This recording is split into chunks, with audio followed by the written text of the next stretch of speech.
Will 2015 finally be the year of better battery life and better performance? It's been a long time since we covered phone wars, so let's preview how the supply chain is about to change the smartphone industry again. Afternoon. City daylight time will be. So in this video, let's preview the best smartphones of 2015 and give a little roadmap as to future Chip Wars episodes. First, let's quickly preview where all the competitors are at today. The phone wars have been raging over the past couple years. For a while, Samsung dominated the premium market for large smartphones. Then the Galaxy S5 came in 40% under Samsung's estimates. Then Apple struck back with the massively successful iPhone 6, bringing both companies to a tie. And despite great reviews, HTC's flagship failed to revive sales, but it is starting to gain some ground in the mid-tier phone market. And in order to stop losing money, Sony is cutting 1,100 smartphone jobs and is defensively pulling back from China and the US to focus on profitability. And in its place, sales of LG smartphones have actually been growing. And after acquiring Motorola, Lenovo hopes to remain the third largest smartphone vendor after Apple and Samsung by competing in the premium market this year. And Microsoft is probably the most ambitious. After acquiring Nokia last year, Microsoft is investing in Cyanogen, a version of Android outside of Google's control, while at the same time preparing the launch of Windows 10 for phones, the first OS that promises to bridge the gap between mobile and desktop. So with the Mobile World Congress coming up on March 1st, and with mobile chip fabrication quickly catching up to Intel and AMD, let's review the outlook for smartphones in 2015. So battery life and performance should get better because Samsung is reasserting itself in the supply chain. You see, Samsung and GlobalFoundries, two of the largest chip factories in the world, teamed up to figure out how to match Intel's latest 14nm process introduced with Broadwell. Together they've been building global supply for a 14nm FinFET process, which basically translates to better battery life, running cooler, and better performance. Then a couple months later, Apple and Samsung called a truce, dismissing all patent disputes outside the US. And after Samsung began mass production of its 14nm chips in December, Apple reportedly turned to the South Korean company to manufacture about 75% of its next generation A9 processors. So what this means is if Samsung and GlobalFoundries together have enough capacity, we could see both Apple and Samsung smartphones benefit from better battery life and better performance. Even the chairman of TSMC, a competing chip company behind Qualcomm Snapdragon, admitted,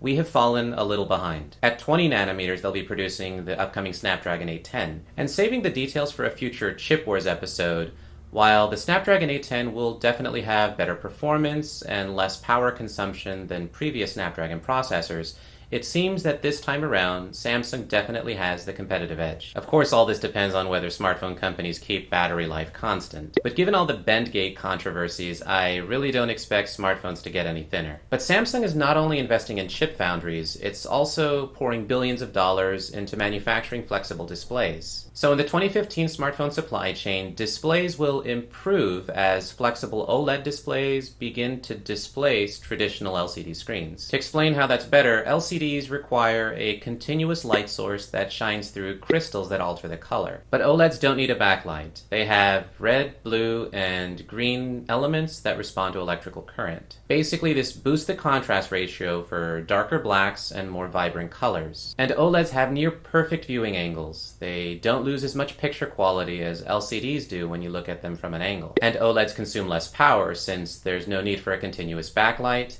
And finally, OLEDs are much thinner. But a lot of the success depends on how quickly both LG and Samsung can lower costs and increase production and yields of more expensive OLED panels. And lastly, we should see some improvements with camera technology, particularly the front-facing selfie cameras. And while most people judge camera performance on megapixels, sensors, and lenses, a lot of the performance is going to be based on software and chipsets. Digital processors and software work together to capture, filter, and reproduce the best image possible. So let's see how all these factors might mix together to produce the best smartphones of 2015. So again, Samsung really had a rough time last year. It was disrupted at the low end by Xiaomi and by Apple at the high end.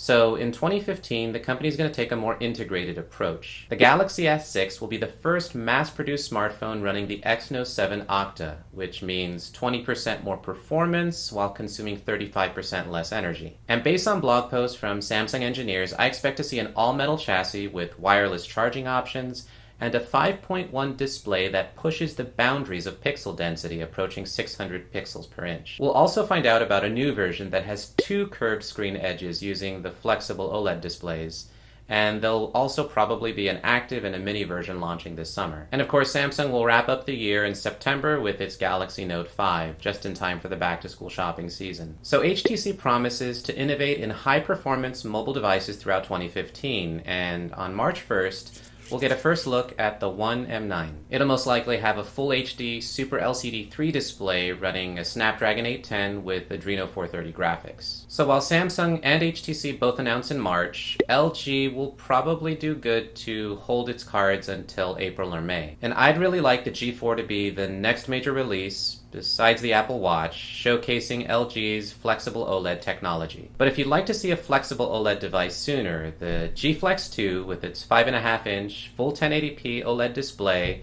running a Snapdragon 810 and with its more rugged, flexible design that distributes pressure more evenly is really a good sign for things to come from LG for 2015. And in the meantime, Microsoft is working hard to unify its platforms under a one Windows vision. The company will most likely be holding back its flagship Lumia devices for a Windows 10 launch that happens this summer. And the next generation iPhone will benefit from many of the supply chain improvements, including Samsung's 14nm process and potentially even these flexible OLED displays. The Apple Watch is the company's first test using LG's flexible OLED display technology, and if it's successful, it may finally be the time when Apple transitions from LCD to OLED. Together, all these technologies perform better, use less energy, and of course extend battery life. Now, the next generation Moto X will probably also launch around the same time the Galaxy Note 5 comes out in September-October. And finally, we'll wrap up the year with Google's follow-up to the Nexus 6. So this is just an outline of how I hope to review smartphones in 2015. I'll be sure to update Phone Wars with more concrete information coming out from the Mobile World Congress, and I'll update Chip Wars with benchmarks, specs, and more information as the devices finally get out into the wild. So as you could probably tell, I suspect there will be big performance and efficiency gaps, with Apple and Samsung on one side using the 14nm process, and all other devices using Qualcomm at 20nm on the other side. As a matter of fact, even Qualcomm itself cut its revenue and profit outlook for 2015. So to wrap things up, for smartphones in 2015, Samsung is doubling down on its advantage as a manufacturer. LG has great screens. Apple is continuing with its success as a hardware integrator, hopefully with more stable software. Microsoft is continuing to integrate its software and hopefully bring out better hardware. And all the other companies are working on their respective markets. So I hope you guys stay subscribed to the channel, as 2015 turns out to be a do-or-die year for the next phase in the phone wars. Afternoon. City daylight time will be. So again, thank you guys as always for liking, sharing, commenting, and especially watching these videos. I've noticed the comments are getting really insightful. Thanks for all your feedback, your opinions.